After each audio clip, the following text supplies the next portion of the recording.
যাই হোক, কথা না বাড়িয়ে আমি আমার ঘটনায় চলে যাই। আমার ঘটনাটি 2014 সালে। আমি রাত 8টা বাজে আমার আপুর বাসার উদ্দেশ্যে রওনা দেই। আপুর বাসায় যেতে বেজে যায় রাত 9টা। আপুর বাসা, সেখানে গিয়ে আপুর সাথে গল্প সল্প করে ঘড়িতে প্রায় 10টা কি 10:30। কথার ফাঁকে হঠাৎ আপুকে জিজ্ঞেস করলাম আমার ভাগ্নের কথা। সে কোথায়, তাকে তো দেখছি না। তখন আপু আমায় বলেন সে তো বাসায় নেই। আমি জিজ্ঞেস করলাম কেন? তখন আপু আমায় বললেন যে তোর ভাগ্নে বন্ধু বান্ধব নিয়ে কোথায় যেন যাওয়ার কথা, মনে হয় সেখানে গিয়েছে। আপুর এই কথা শুনে আমি আপুকে বললাম রাত্রি অনেক হয়ে গিয়েছে, আমি এখন বাড়ি চলে যাব। সো সে যে কথা সেই কাজ, আমি রওনা দিলাম বাড়ির উদ্দেশ্যে। যাওয়ার পথে ভাবলাম যে ভাগ্নেরটা ফোন করি। ফোন করার পর জিজ্ঞেস করলাম কিরে তুই কই? জবাবে উত্তর দিল আমি এখন পূজায়। আমি জিজ্ঞেস করলাম তুই এত রাতে পূজায় কি করিস? সে আমায় বলল বন্ধু বান্ধবদের নিয়ে ঘুরতে এসেছি। কেন মামা, তুমি আসবে নাকি? আমি তাকে না বলতে পারলাম না। আমি তাকে বললাম তোর লোকেশনটা দে আমায়। তারপর সে বলল তুমি ঋষিপাড়ায় এসে আমায় ফোন দিও। সো বলে রাখা ভালো, এই ঋষি গ্রামে আমি আরো আরো অনেকবারই গিয়েছিলাম এবং সেখানকার পূজা দেখার জন্য। এখানে কিছু হিন্দু ধর্মের আহ, আহ, জাতির নাম ছিল ঋষি। তো তারা সবাই একসাথে থাকতো বলে এই এলাকার নাম দেওয়া হয়েছিল ঋষিপাড়া। তারা ধর্মের সবচেয়ে বড় পূজা ছিল কালী পূজা। তো তখন কালী পূজার উৎসব চলছিল। আমি এই পূজায় আরো অনেকবার গিয়েছিলাম। তারপর আমি ঋষিপাড়ায় রাস্তার দিকে হাঁটতে শুরু করলাম। এই রাস্তা সম্পর্কে কিছু কথা না বললেই না। এই রাস্তা দিয়ে যাওয়ার সময় প্রথম অবস্থায় কিছু বাড়িঘর পড়ে, তারপর বেশ খানিকটা ফাঁকা পথ। এই ফাঁকা জায়গাগুলোতে চাষাবাদ করা হয়। তারপর সেই ঋষিপাড়া গ্রামটি। সেই সময়টা ছিল হালকা শীত। আমি খুব ফুরফুরে মনে এগিয়ে যাচ্ছিলাম। তখন ঘড়িতে সময় আনুমানিক রাত 11:30। চাঁদের আলোয় রাস্তাটি পরিষ্কার দেখা যাচ্ছিল। আমি ফাঁকা রাস্তার মাঝখান দিয়ে গিয়ে পৌঁছালাম। তখনই ঘটে আমার জীবনের সবচেয়ে ভয়ানক ঘটনাটি। আমি খুব স্বাভাবিকভাবে এই রাস্তাটিতে হেঁটে যাচ্ছিলাম। হঠাৎ করে আমি যে দুটো জিনিস দেখতে পেলাম, এই জিনিসগুলো দেখার জন্য আমি মোটেও প্রস্তুত ছিলাম না। আমি দেখতে পেলাম আমার 10 ফুট সামনে দুটি ভয়ঙ্কর কালো কুকুর, অথচ আমি যখন 10-15 ফুট দূরে ছিলাম তখন আমি দেখেছিলাম রাস্তাটি একদম পরিষ্কার। হঠাৎ করে কুকুরগুলো আমার সামনে এসে খুবই ভয়ানক গর্জন করছে। আমি যেটা দেখে খেয়াল করলাম, কুকুর দুটি কোন দিক থেকে দৌড়ে আসেনি, ভয়ানক গর্জনের সাথে মাটি ফেটে বেরিয়ে আসছে। আসসালামু আলাইকুম ডিয়ার লিসেনার, আশা করি যে ঘটনাটি শুনতেছেন এটা ফুল শুনবেন। তার আগে যারা আমাদের এই চ্যানেলে নতুন তারা অবশ্যই চ্যানেলটিকে সাবস্ক্রাইব করবেন এবং আমাদের এই চ্যানেলের মাধ্যমে সর্বদাই নতুন নতুন সকল ঘটনাগুলো তুলে ধরা হয় বাছাই করে। এবং আপনারা যদি কোনো ঘটনা স্পেসিফিক্যালি শুনতে চান তাহলে সেটাও আমাদের জানাবেন। চলুন চলে যাই ঘটনাতে। আমি কুকুর দুটিকে একইভাবে ফেস করলাম। এত ভয়ঙ্কর ভাবে গর্জন করছে যে কোনো কুকুরের কাছ থেকে এরকমটি শোনা যায় না, মানে এমন গর্জন শোনা যায় না। কুকুরগুলি দেখতে অন্য স্বাভাবিক কুকুরের চেয়ে অনেক বড় ছিল আর কুচকুচে কালো ছিল। ঠিক সেই মুহূর্তে আমি কি করব আমি কিছু বুঝে উঠতে পারলাম না। আমি তখন মনে মনে ভাবতে লাগলাম আজই মনে হয় আমার জীবনের শেষ দিন। আমি মনে মনে সূরা পড়তে লাগলাম, কিন্তু কিছুই হচ্ছে না। কুকুর দুটো আরো ভয়ানক গর্জন করে আমার দিকে আসছে, মনে হচ্ছে এখনই এসে আমাকে কামড়াবে। এইভাবে কতটা সময় অতিবাহিত হয়েছে জানি না। হঠাৎ কেন যেন মনে হলো জোরে একটা ধমক দেই, যদি কোনো কাজ হয়। আমি ধমক দেওয়ার চেষ্টা করলাম কিন্তু পারলাম না। আমার ভয়ের কারণে আমার ভেতর থেকে শব্দ এতই আস্তে বের হলো যে আমার ধমক আমি নিজেই শুনতে পাইনি। আমার মনে হতে লাগলো আমি এক বিশাল মরুভূমির মাঝখানে দুটি হিংস্র জানোয়ারের সামনে আমি এক অসহায় প্রাণী। আমার হিংস্র জানোয়ারগুলি আমার দিকে বড় বড় সাদা দাঁত বের করে এগিয়ে আসছে, আমাকে তাড়া করছে। আমি ভয়ে নড়াচড়ার শক্তিটুকু হারিয়ে ফেলেছি। চারিদিকের পরিবেশটাও ভয়ানক হয়ে আসছে। কুকুরগুলো এখন আমার একেবারে কাছে চলে এসেছে, মনে হচ্ছে এখনই আমাকে আক্রমণ করবে। আমি চিৎকার করার চেষ্টা করি, কিন্তু আমার গলা দিয়ে কোনো আওয়াজ বের হলো না। ধরেই নিয়েছিলাম আমার জীবনের সমাপ্তি এখানেই ঘটবে। নিজেকে নিজের কাছ থেকে খুব অসহায় মনে হচ্ছিল। আমার কি কিছুই করার নেই? মনে মনে আল্লাহকে ডাকতে শুরু করলাম, কারণ আমার মন বলছিল একমাত্র আল্লাহ তাআলাই আমাকে এই বিপদ থেকে উদ্ধার করতে পারবেন। সাহায্য চাইছিলাম, আর ভয়ার্ত দৃষ্টিতে কুকুর দুটির দিকে তাকিয়েছিলাম।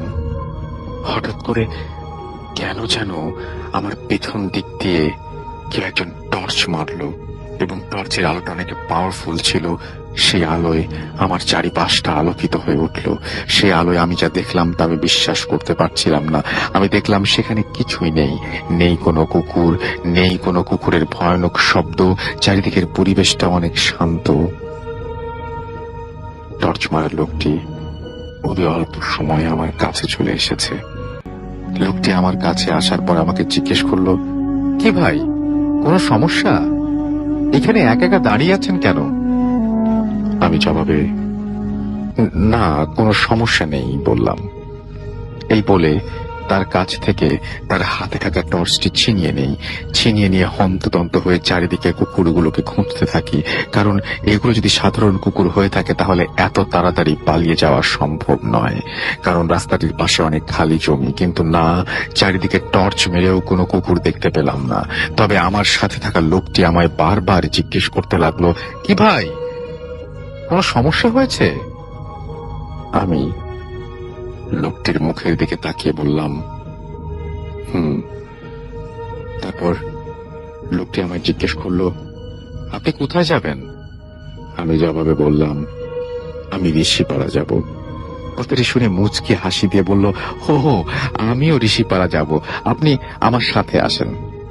তারপর আমি কোনো কথা না বাড়িয়ে লোকটির সাথে রওনা দেই। যাওয়ার সময় লোকটি আমায় বারবার জিজ্ঞেস করতে থাকে, কি হয়েছিল? তারপর আমি তাকে সমস্ত ঘটনা খুলে বলি। ঘটনা শোনার পর লোকটি আমার দিকে তাকিয়ে মুচকি হাসি দিয়ে বলে, এগুলো কোনো ব্যাপার না। আমি তার কাছ থেকে কারণ জানতে চাইলাম। লোকটি আমায় বললেন, এই ঘটনা এই এলাকায় আরো অনেকের সাথে ঘটেছে, আবার কেউ কেউ এই ঘটনাকে কেন্দ্র করে অনেক ক্ষতিগ্রস্ত হয়েছে।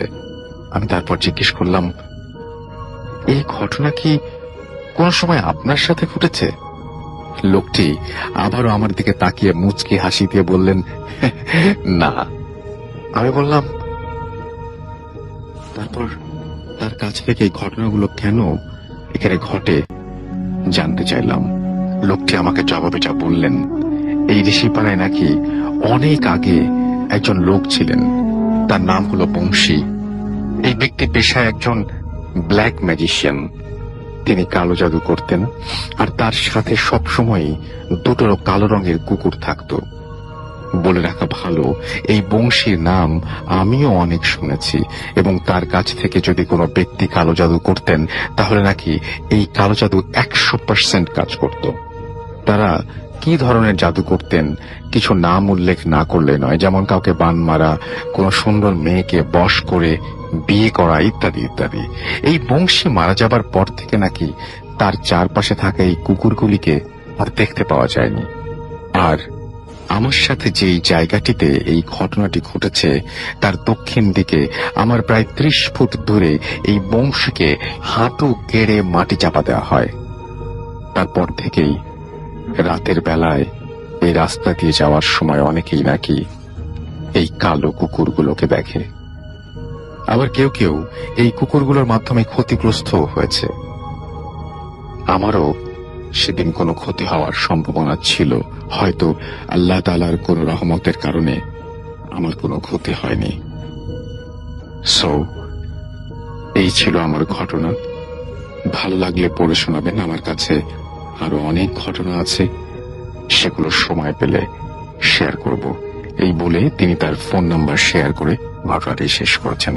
থ্যাংক ইউ ভেরি মাচ আপনার ঘটনার জন্য, আপনাকে অসংখ্য ধন্যবাদ, এবং আশা করছি যে এই ঘটনাটি আপনাদের কাছে ভালো লেগেছে। আমি যদি কমেন্ট দেখি তাহলে দেখছি যে অনেকেই লিখছেন যে ঘটনাটি ভালো লেগেছে, স্টোরিটা অনেক ভালো লিখেছেন। এমডি মামুন মৃদুল, এছাড়াও তাসলিম আমাদের সাথে আছেন, আমাদের সাথে আবু নাইম আছেন, আজকে প্রথম তিনি লাইভ শুনছেন। Welcome to FM. আমাদের সঙ্গে আছেন আরিফুর রহমান, আসসালামু আলাইকুম। ওয়ালাইকুম সালাম। বগুড়া থেকে শুনছেন তিনি। জয় পাল বললেন যে লিখছেন যে অনেক ভালো লাগলো। দেওয়ান সাকিব জয়পুরহাট থেকে শুনছেন। নুরুল আফসার আমাদের সাথে চট্টগ্রাম থেকে শুনছেন। শাহরিয়ার কবির আমাদের সাথে আছেন এবং রাজশাহী বিনোদপুর থেকে তিনি শুনছেন। আমাদের সঙ্গে আছেন নাবিল নবাবগঞ্জ হাসনাবাদ থেকে তিনি শুনছেন। ফারহান জিম আমাদের সাথে জেএসসি এক্সাম দোয়া চেয়েছেন। আমাদের সাথে আছেন আন্দ্রেস মেসি এবং ইমেলটা ভালো ছিল। সঞ্জিত খান আমাদের সাথে আছেন। আসছি ভাই। আতিকুর রহমান আতিক আমাদের সাথে আছেন, নিয়ামতপুর থেকে শুনছেন তিনি। আমাদের সঙ্গে আছেন জান্নাতুন নাইম, ইমেলটা ভালো ছিল। আমাদের সঙ্গে আছেন দেখতে পাচ্ছি আদনান সাকিব, এবং আমাদের সাথে তিনি বলছেন যে এই কুল রিলেটেড ঘটনা তার কাছেও আছে, পাঠিয়ে দিন tutatfuti.fm অ্যাড্রেসে। মেহেদি হাসান বলেন যে প্রথম ঘটনাতে অনেক ভয় পেয়েছেন তিনি। রউফ ইসলাম আমাদের সাথে আছেন এবং তিনি সেফ এটা লিখে পাঠিয়েছেন। আমি বলেছিলাম সেদিন যারা সেফলি বাসায় পৌঁছেছেন তাদেরকে জানিয়ে দিতে যে তারা সেফ আছেন, সেটাই তিনি জানিয়েছেন। জাহিদ হাসান তুষার আমাদের সাথে আছে, আহমেদ তুষার আমাদের সাথে আছেন জামালপুর থেকে। শ্রাবণ ইসলাম সাহেব আমাদের সাথে আছেন, সাহাব আমাদের সাথে আছেন, বিএল স্কুল থেকে তিনি শুনছেন। সামির হোসাইন আমাদের সাথে আছেন। আমাদের সাথে আছেন এমডি আব্দুল্লাহ গাজী, এমডি হাবিবুর রহমান আমাদের সাথে আছেন। ফার্স্ট স্টোরিটা নাইস। আমাদের সাথে আছেন সামির হোসাইন, আমাদের সাথে আছেন আশিকুজ্জামান টাঙ্গাইল থেকে শুনছেন। আলমগীর হোসাইন আমাদের সঙ্গে আছেন। আমাদের সঙ্গে আছেন তুষার আহমেদ তুহিন রাজশাহী থেকে শুনছেন। সোহাগ সাদ আমাদের সাথে আছেন। আমাদের সাথে আছেন প্রিন্স ফারহান, এছাড়া আছেন আমাদের সাথে দেখতে পাচ্ছি তামিম তানভি আছেন আমাদের সঙ্গে। ইভান আহমেদ আমাদের সাথে। নাবিল দোহার থেকে আছেন আমাদের সাথে আছেন দেখতে পাচ্ছি। আরবি ইমন, ইমেল গুলো সবসময় ভালো হয় লিখেছেন। আশিকুর রহমান যশোর থেকে আমাদের সঙ্গে আছেন। চট্টগ্রাম থেকে ইভান জাহারি আমাদের সাথে আছেন। শিশির ভেজা শাহিন আমাদের সাথে আছেন। আমাদের সাথে আছেন দেখতে পাচ্ছি আরো অনেকেই। আমরা চলে যাই আমাদের প্রথম ঘটনায়। বিউটিফুল স্টোরি, অ্যান্ড আফনান ভাই হচ্ছেন আমাদের প্রথম স্টোরি টেলার, অ্যান্ড তিনি ঘটনা শেয়ার করছেন তার এলাকার ঘটনা। I hope you'll enjoy it. Rasel ভাই, আসসালামু আলাইকুম লিসেনার্স। রাসেল ভাই, এখন যে ঘটনাটি আমি শেয়ার করব এটা আমাদের রাজবাড়ী জেলার মানে গুতার বাজার নামক একটা জায়গা রয়েছে আমাদের রাজবাড়ী জেলার, বর্তমানে যেটা নদীর পার আর কি। তো অনেকেই সেখানে অবসর সময় সেখানে বেড়াতে যান, কিন্তু এখন যেই অবস্থাটাই সেখানে রয়েছে আজ থেকে কিন্তু 30-35 বছর আগে এরকমটি ছিল না। তখন সেখানকার পরিবেশটা ছিল অন্যরকম। সেখানে বিস্তীর্ণ একটি মানে বিশাল একটি গ্রাম ছিল। এখন তো কালের বিবর্তনে নদী ভাঙনে সেটার কিছুই নেই, এখন সেখানে বিশাল একটা নদী হয়ে গেছে। কেউ এখন দেখলে বিশ্বাসই করতে চাইবে না এখানে এত বিশাল একটি গ্রাম ছিল। তো ওই গ্রাম কেন্দ্রিকই রাসেল ভাই ঘটনাটি। আচ্ছা। তো 1978 সালের দিকে তখন একটি বন্যা হয়। ওই বন্যার সময় মানে ওইখানে যারা নদীতে গোসল করত, তো স্রোতে যাতে ভেসে না যায়, যার কারণে ওই স্থানীয় কিছু লোকজন ছোট ছোট খুঁটি গেড়ে রেখেছিল। তো তারা কি করত, ওই খুঁটি ধরে গোসল করতো যাতে কখনো স্রোতে চলে না যায়। বাহ, বেশ মজার। তো এইভাবে তারা গোসল করতো ওখানে। তো স্থানীয় একটা যুবক, নাম তার ছিল হচ্ছে বিল্লাল। তো উনি ওই একদিন দুপুরবেলা, ওই দিনই দুপুরবেলা ওই খুঁটি ধরে গোসল করছিলেন। তো হঠাৎ গোসল করতে করতে হঠাৎ তার মনে হলো কিছু একটা জিনিস তার দু পা জড়িয়ে ধরেছে। তখন ওনার মানে ফিল হলো যে এটা কোনো মানে লতা পাতা কিনা, বা কিন্তু লতা পাতার মনে হচ্ছিল না, মনে হচ্ছে কোনো মানুষের হাত হবে। তো উনি একটু সাহসী ছিলেন, উনি সাহস করে ডুব দিলেন। আচ্ছা। ডুব দিয়ে দেখতে গেলে আসলে কি, এবং পা থেকে ওই জিনিসটা ছাড়ানোর চেষ্টা করলেন। তো উনি ডুব দিয়ে রাসেল ভাই দেখলেন যে একটি বাচ্চা ছেলে, এবং বাচ্চা ছেলেটির সারা শরীরে এবং মুখে মানে বড় ধরনের টিউমারের মতো হয়ে গেছে। মানে পানির নিচে ডুব দিয়েই দেখতে পেলেন, ডুব দিয়ে দেখতে পেলেন। এবং আরো একটা মানে ভয়ঙ্কর ব্যাপার রাসেল ভাই, ওই বাচ্চা ছেলেটি তাকে বলছে যে আমাকে বাঁচান এবং আপনারাও বাঁচো, এই কথাটা বলছে। তখন উনি তো চিন্তা করলেন যে সর্বনাশ, পানির নিচে তো মানুষ কথা বলতে পারে না, নির্ঘাত একটা মানে ভয়ঙ্কর কিছুর কবলে আমি পড়েছি। তো উনি সাথে সাথে মানে চিৎকার মানে লাফ দিয়ে উপরে উঠে মানে ভূত ভূত আমাকে খেয়ে ফেললো এই সমস্ত কথা বলে মানে তাড়াতাড়ি করে উপরে উঠে গেলেন। এবার সবাই যেটা মানুষ বলে আর জি, কি, স্বাভাবিক আর কি, হ্যাঁ। যে সবাই বলেন এই যে নিচে আমাকে এইভাবে একটা কিছু এরকম ধরেছিল। তো ওই ভয়ে তখন আর কেউ পানিতে নামে না, যে আচ্ছা। নামলেই মানে এই যে এরকম কিছু একটা ঘটতে পারে, তখন পানিতে সবাই নামা বন্ধ করে দিল। কিন্তু রাসেল ভাই এই ঘটনা ঘটার মোটামুটি 5-6 ঘন্টা পর মানে এলাকাবাসী খেয়াল করলেন যে একটা ছোট বাচ্চাকে খুঁজে পাওয়া যাচ্ছে না। তো বাচ্চা ছেলেকে খুঁজে, ওইটা আবার ছিল স্থানীয় মেম্বারের ছেলে। তো তখন বাচ্চা ছেলেকে যখন খুঁজে পাওয়া যাচ্ছিল না, সবাই বলছে যে সে হারিয়ে গেছে, সব অনেক খোঁজাখুঁজি করছে। কিন্তু ওই বিল্লাল যখন ওই বাচ্চা ছেলেটির নাম জানলো, তখন বিল্লাল বলল যে আমি পানির নিচে যে ছেলেটাকে দেখেছি তার সাথে ওই ছেলেটার চেহারার মিল রয়েছে। ও মাই গড। তখন আচ্ছা, এই ঘটনাটি যখন সেটা বলে, তখন বলে যে তাহলে পানির নিচে ওই বাচ্চা ছেলেটি কথা বললো কিভাবে, তার মানে ওর সাথে ভয়ঙ্কর কোনো একটা ঘটনা ঘটেছে। তখন কি ঘটনা ঘটতে পারে সবাই এরকম মানে আলোচনা করা শুরু করলো। সবাই অনেক লাশ খোঁজার চেষ্টা করলো, লাশ কিছুতেই খুঁজে পাওয়া যাচ্ছিল না। তো একটা বাচ্চা ছেলে বলেছিল যে ও মানে একটি ছোট্ট ভেলায় খেলা করছিল, কিন্তু ও যেই জায়গাটাতে ছিল সেই জায়গাতে কোনো স্রোত ছিল না। কিন্তু হঠাৎ করে মনে হলো যে কে যেন ভেলাটি মানে উল্টিয়ে ফেলে দিল। কোনো স্রোত নাই, কিছু নাই, কিন্তু ভেলাটি উল্টে ফেলে দিল এবং ওই ছেলেটা নিচে পড়ে গেল। ওই ছোট ছেলেটা নদীর পাড়ের এলাকার লোক হওয়ার কারণে খুব ভালো সাঁতার জানতো, বাচ্চা হলেও। কিন্তু মানে ওই বাচ্চা ছেলেটি দেখলো কিছুর জন্য মনে হলো ওকে টান দিয়ে পানির নিচে নিয়ে গেল। তারপরে ওকে আর দেখে নাই, মানে ওই বাচ্চা ছেলেটি ভুলেই গেছিল আর কি। সে অন্যদিকে চলে গেছে, মনে করছে হয়তো বা সে পরে কোনো সে যেহেতু সাঁতার ভালো জানে, ডুব সাঁতার দিত, তো মনে করেছে যে হয়তো বা সে এরকম খেলা করছে, এই কারণে সে অন্য কোনো ব্যক্তিকে আর তেমন কিছু বলেনি। কিন্তু পরে ওই বাচ্চা ছেলে যখন জানলো তাকে খুঁজে পাওয়া যাচ্ছে না, তখন ওর কাছ থেকে এই সত্য ঘটনাটা বের হয়। তো রাসেল ভাই বিষয়টা হলো যে যখন আর একটা অদ্ভুত ব্যাপার যে মানে ওখানে যেই নদীতে ওরা গোসল করতো ওটা আসলে মেইন নদী না, ওটা একটা খুব ছোট্ট একটা মানে বলতে পারি যে একটা মানে নালার মতো আচ্ছা। নালা আর কি। তো সেটা হঠাৎ করেই মানে মাত্র কয়েকদিনের ব্যবধানে সেখানকার পানি নেমে যায়, অথচ চতুর্দিকে বর্ষাকাল, ওখানে পানি নেমে যাওয়ার কথা নয়। যখন পানিটা রাসেল ভাই নেমে যায় তখন দেখে একটা জায়গায় মানে বালি ঢিবির মতো হয়ে আছে এবং ওই ঢিবির উপর দিকে দুটা পায়ের উপর মনে হচ্ছে যে কোনো একটা ব্যক্তিকে মাথা নিচের দিকে দিয়ে মানে গেড়ে রাখা হয়েছে। তখন সবাই মানে বলে যে এই যে পাটা মানুষের, এটা কার হতে পারে, একটা বাচ্চাকে হারিয়ে গেছে কয়েকদিন আগে, তাহলে ওরই হবে। দ্রুত ওইখান থেকে বালি সরানো হয় রাসেল ভাই, তারপর ওখানে যে বের করা হয়, রাস্তা একদম বিভৎস হয়ে গেছিল এবং ওর সমগ্র শরীরে এই টিউমারের মতো হয়ে গেছিল, মনে হচ্ছে একটা বড় ধরনের কোনো স্কিন ডিজিজ হয়েছে, এরকম হয়ে গেছিল। তখন এলাকায় শোকের ছায়া নেমে আসে এবং সেই সাথে সাথে একটা বিষয় মানে সবার মনের ভিতরে একটা আতঙ্ক সৃষ্টি হয় যে কি এমন ঘটনা ঘটলো যে ও এইভাবে পড়ে গেল, মারা গেল। তো ভালো সাঁতার জানতো, যেখানে সে পড়ে গেছে এখানে স্রোত ছিল না, আর ও এইভাবে মাটি মানে একদম নিচে, ও মানে মাথাটা একদম নিচের দিকে, কে এভাবে ওকে হত্যা করলো, এইভাবে সবার মনের ভিতরে একটা ভয় সৃষ্টি হয়। তো এই ঘটনার রাসেল ভাই সপ্তাহখানিক মোটামুটি ভালোই ছিল। সপ্তাহখানিক পর থেকে অদ্ভুত কিছু ঘটনা ঘটা শুরু করে ওই এলাকায়, যে সকালবেলা হঠাৎ করে কিছু কিছু ব্যক্তির লাশ পাওয়া যায় এবং এই লাশগুলোর সমগ্র শরীর রাসেল ভাই মানে ওই যে টিউমারের মতো হয়ে গেছে, বিভিন্ন জায়গায় টিউমারের মতো হয়ে গেছে, মানে মুখে, হাতে, পায়ে, সমস্ত শরীরে, মানে এমন বিভৎস অবস্থা যে মানে চেনাই যায় না এমন অবস্থা। অথচ সে রাত্রেও সুস্থ ছিল। কি এমন ঘটনা ঘটলো যে সে রাতারাতি তার এই ডিজিজটা হলো এবং সকালে সে মারা গেল।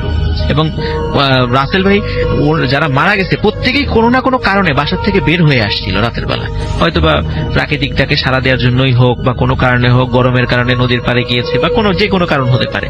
কি কারণে গিয়েছে এটা নিশ্চিত না, কারণ সবার তো ডেড বডি উদ্ধার করা হয়েছে, কি ঘটেছিল কেউ বলতে পারে নাই। তো এটা যদি রাসেল ভাই আমরা যদি ওলা ওঠা বলি, আমরা দেখি ওলা ওঠা যখন একটা গ্রামে হওয়া শুরু হয় তো একের পরে হতে থাকে, সবাই মানে একটা সময় হতো এরকম। মারা যায়। কিন্তু এরকম ছিল না, এরকম মারা যায় প্রথমে একদিন মারা যায়, 3 দিন পরে আরেকজন মারা যায়, তারপরের দিন আরেকজন মারা যায়, 4 দিন পর আরেকজন মারা যায়, মানে এই এরকম হতে থাকে। এটা কোনো মহামারী না, আচ্ছা কিন্তু এলাকায় এবং প্রত্যেকে রাতের বেলা মানে বাসা থেকে বেরোলে এরকম হয়। এবং তখন মানে একটা মানে আতঙ্ক ছড়িয়ে গেল যে কেউ রাতের বেলা বাসা থেকে বের হবে না। কিন্তু রাসেল ভাই, এটা তো কোনো সমাধান নয় যে আসলে কি ঘটনা ঘটছে, এটা তো আমাদের জানার দরকার। তো স্থানীয় একজন ইমাম সাহেব ছিলেন ওই সময়, ওনার কাছে যখন বিষয়টা শরণাপন্ন হলেন, উনি এই বিষয়টার মানে প্রাথমিকভাবে চিন্তা করেন এটা কোনো জিন টিন জাতীয় কোনো কিছু হতে পারে বা এই টাইপের কিছু হতে পারে, অনেক ব্যাখ্যা দিলেন। কিন্তু তারপরও বললেন যে তার ওস্তাদের সাথে উনি এই বিষয়টা পরামর্শ করবেন, দেখা যাক উনি এই বিষয়ে কি প্রতিকার দেন, উনি এই বিষয়ে মানে একটু পরামর্শ নিয়ে আসবেন। তখন উনি তার ওস্তাদের কাছে গেলেন এবং তার কাছ থেকে কিছু পরামর্শ নিয়ে আসলেন।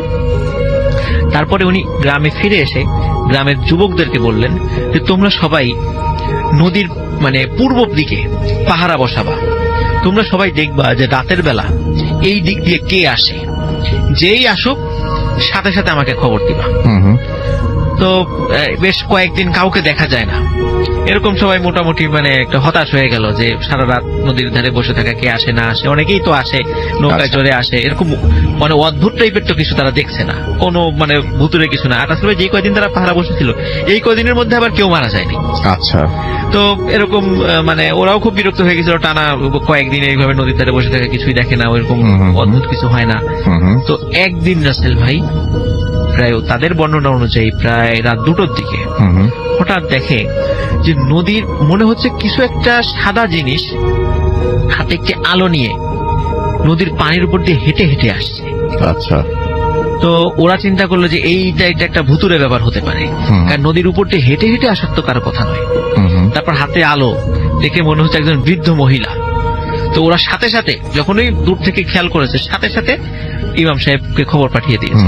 ইমাম সাহেবও সাথে সাথে ওখানে চলে আসছে। এখন দেখে সত্যি আস্তে আস্তে তো কাছে আসছে, তখন দেখছে যে ওই মহিলাটি মানে অস্বাভাবিক রকমের লম্বা, আচ্ছা সারা মানে মানে খুবই মানে থুরথুরে বুড়ি, এবং হাতে একটি লাঠি রয়েছে এবং লাঠিটা অনেক বাঁকানো বাঁকানো, মনে হচ্ছে যে মানে সাপের মতো আর কি একটা লাঠি আর কি। আচ্ছা আর হাতে একটি আলো রয়েছে এবং আলোটা আসলে অদ্ভুত যে এটি কোনো মানে আগুনের আলো নয়, আচ্ছা মানে মনে হচ্ছে এটা এমনিতেই জ্বলছে, কিসের যে আলো এটা ওরা বুঝতে পারে নাই। মনে হচ্ছে ওই সময় তো ওইভাবে ওখানে লাইট ছিল না, বিদ্যুতের কোনো সংযোগও ছিল না, এখনো সেখানে নাই, মানে এখনো ওইখানে নাই, ওটা তো বিশেষ করে চরাঞ্চল আর কি, যদিও এখন সেটা মানে মেইন চরটা ভেঙে গেছে।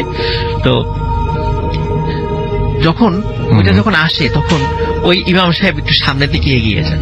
এগিয়ে যাওয়ার পরে ওই মহিলাকে খুব সুন্দর ভাবে লম্বা করে একটা সালাম দেন, আসসালামু আলাইকুম, সুন্দর করে একটা সালাম দেন। যখনই সালামটা ওই মহিলা শোনার পরে এমন মানে রাগের মানে রাগী মানে চেহারায় ইমাম সাহেবের দিকে তাকান, মনে হচ্ছে ইমাম সাহেব সালাম দিয়ে খুব বড় ধরনের একটা অন্যায় অপরাধ করে ফেলেছেন।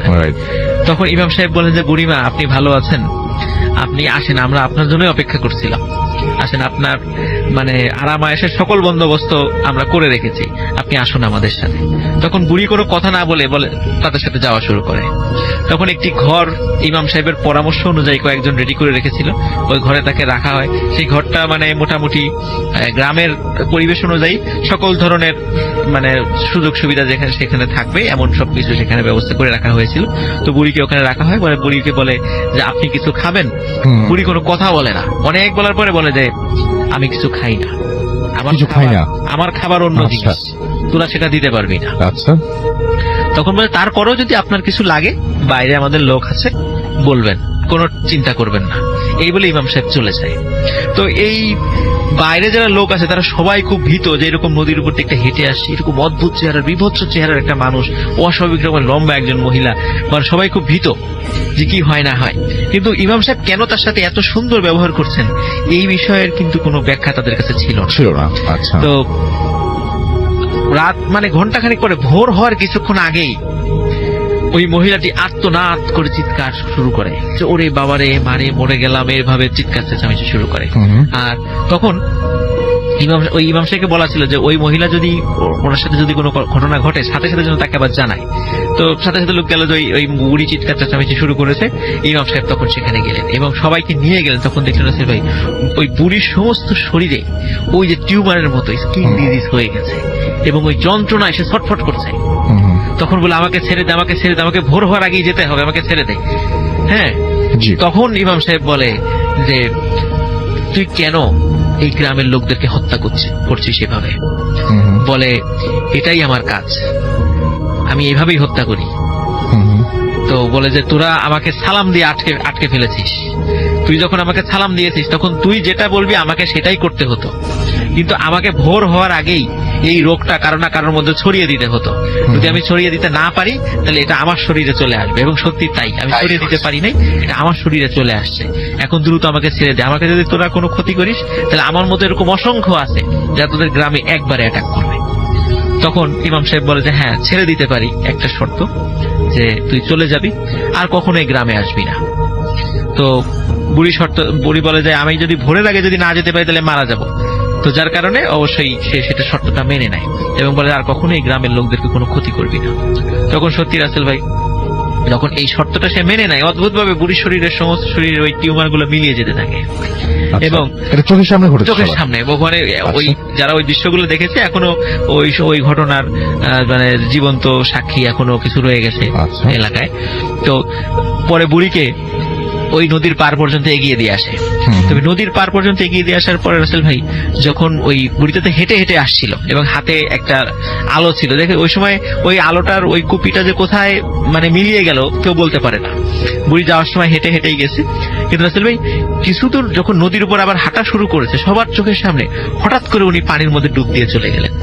আচ্ছা, এরপর থেকে রাসেল ভাই ওই এলাকায় ওই ধরনের ঘটনা আর ঘটেনি, ওই অদ্ভুত ধরনের ঘটনা। আমরা রাসেল ভাই যে ওলা ওঠার গল্প শুনি, ওলা বুড়ির গল্প শুনি, এরকম ঘটনা আছে রাসেল ভাই, এটা সত্য, Right, right. এটা কিন্তু সত্য ঘটনা। আচ্ছা। অনেকে এটাকে কুসংস্কার বলে বিশ্বাস করে, আসলে কিন্তু এগুলো হয়।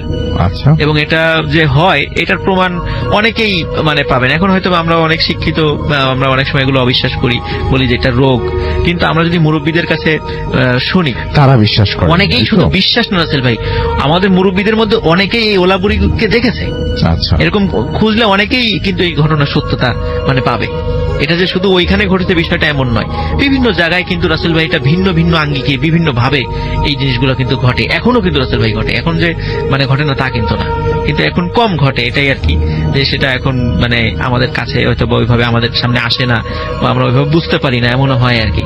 তো এই ছিল রাসেল ভাই আমার ফার্স্ট স্টোরি। আজকে প্রথম যে ঘটনা বলবো এরকম আর কি, যে আমি যখন ঘটনা শুনি তখন যখন ওর যার কাছ থেকে শুনি তিনি আমাকে দিয়েছেন, আমার one of the fan, plus আমি তার সাথে দেখাও করি, সামনাসামনি কথাও হয়, এক পর্যায়ে জানতে পারি ঘটনাটা, এবং তখন খারাপই লাগে ঘটনাটা শোনার পর, যে না এটা ভূতে ভেবে শেয়ার করি, কিভাবে এটা শেয়ার করতে তো কষ্ট লাগার কথা।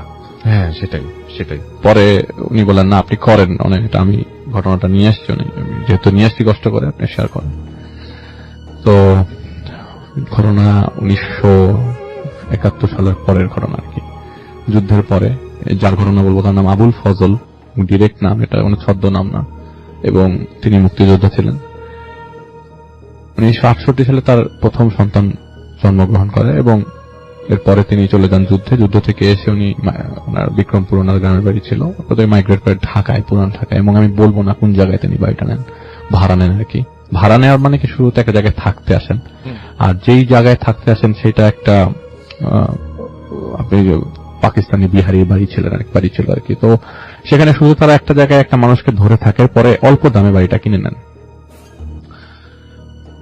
তো ঘটনা শুরু করব কিভাবে সেটাই চিন্তা করছি। ওনার বাসাটা ছিল রেক্ট্যাঙ্গুলার, মানে চারকোনা টাইপের বাসা, মাঝখান দিয়ে খালি। তো ওদের ছাদে যাওয়ার জন্য কোনো ধরনের সিঁড়ি বা কিছু ছিল না। ওই বাড়ির ওই যে জায়গাটা উঠোন মাঝ বরাবর, সেখান দিয়ে একটা মইয়ের মতো ছিল, যারা ছাদে উঠে যেতে চাইতো আর কি, ওই মই বেয়ে যেত, লোহার একটা মই ছিল আর কি, এটা আবার দেয়ালের সাথে অ্যাটাচ করা। ওনার ছেলের সম্বন্ধে একটু বলি। ওনার বড় যে ছেলে, ওনার 3 ছেলে ছিল। বড় ছেলেটা ছিল হচ্ছে শারীরিক প্রতিবন্ধী বলতে আর কি ওনার মুভমেন্ট ছিল না বললেই চলে, হাত পা কোনোভাবে নাড়াতে পারতো, আচ্ছা। কিন্তু হাঁটতে পারতো না, নিজে খেতে পারতো না, তাকে খাইয়ে দিতে হতো। হুম হুম। কথা বলতে গেলেও জড়তা ছিল এবং সম্পূর্ণ কথা বলতে পারতো না। তারপরও তার প্রচেষ্টায় এই ছেলেকে তিনি আরবি শিক্ষা দিয়েছেন, এবং যেহেতু কিছু করবে না, বাসায় থাকবে, তো অ্যাটলিস্ট নামাজটা যেন পড়ে, সেটাই কাজ। এবং এই ছেলেটা কোনোদিন কোনো ওয়াক্তের নামাজ মিস দিত না, সবসময় নামাজ পড়তো, খুব নামাজি একটা ছেলে ছিল। কিন্তু কিছু সময় মাঝে মাঝে প্রবলেম হতো, যেমন উনি মাঝে মধ্যেই চিৎকার দিয়ে উঠতো, মাঝে মধ্যেই ওনার আবদার খুব বেড়ে যেত।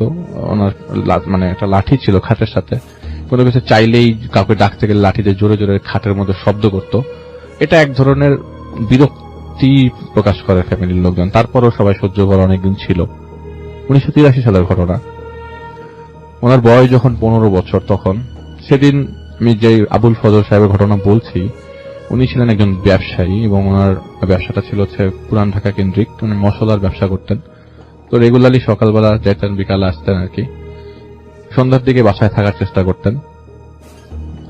তো সেদিন সন্ধ্যা মাগরিবের আজানের পরে নামাজ পড়ে তিনি ওই যে জায়গাটা বললাম যে ওপেন স্পেস আছে, সেখানে উনি চেয়ারে বসে চা খাচ্ছিল আর কি।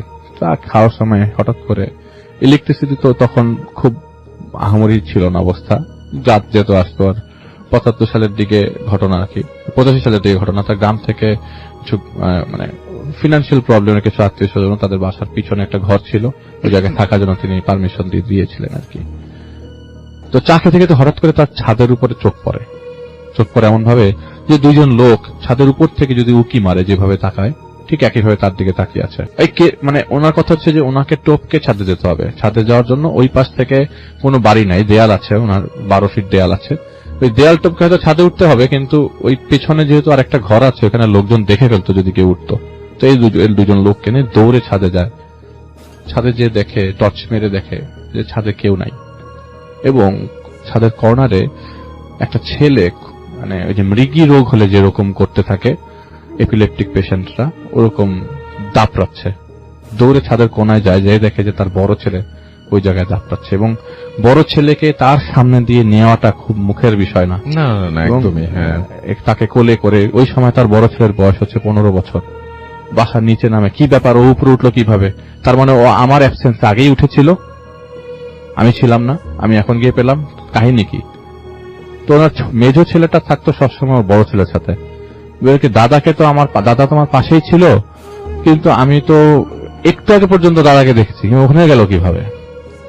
তো ওনার মাথার মধ্যে এক ধরনের কোয়েশ্চেন জেগে ওঠে যে আসলে তাহলে ঘটনাটা কি। এরপর থেকে, এই ঘটনার পর থেকে 2 মাস বিচ্ছিন্ন কিছু ঘটনা ঘটতে থাকে তার সাথে।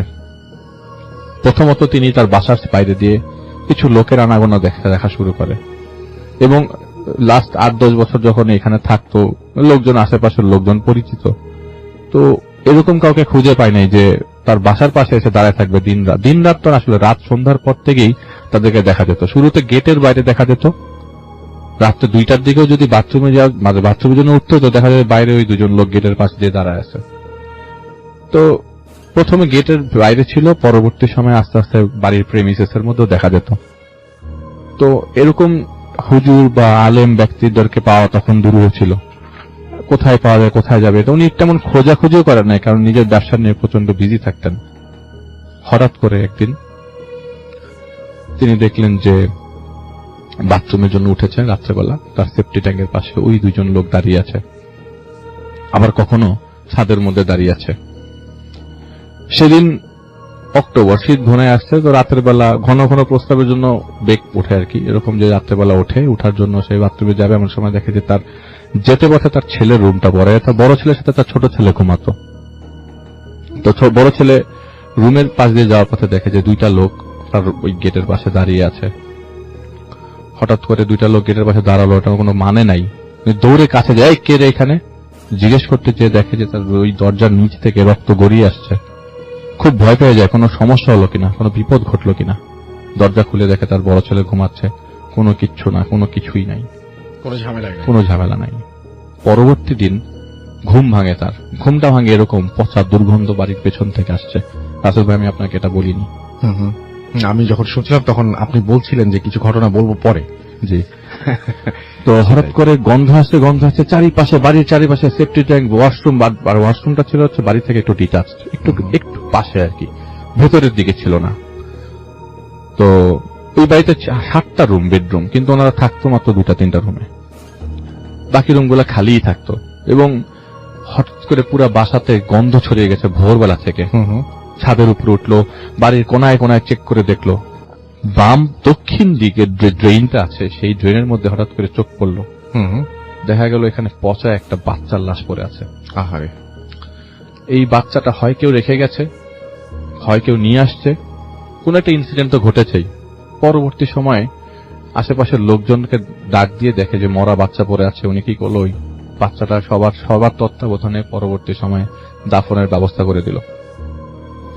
কিন্তু ঘটনা তো এই জায়গায়, মানে আপনি লাশ দেখতেছেন, ওনার মনের অবস্থাও তো চিন্তা করেন যে বাসার মধ্যে সারাক্ষণ এদিক সেদিক করে লোক দেখে, বাইরের মানুষ দেখে, এবং একই লোক বারবার বাড়ির বাইরে বাড়ির ভেতরে, এরকম করতে করতে প্রায় 2টা বছর পার হয়ে যায়।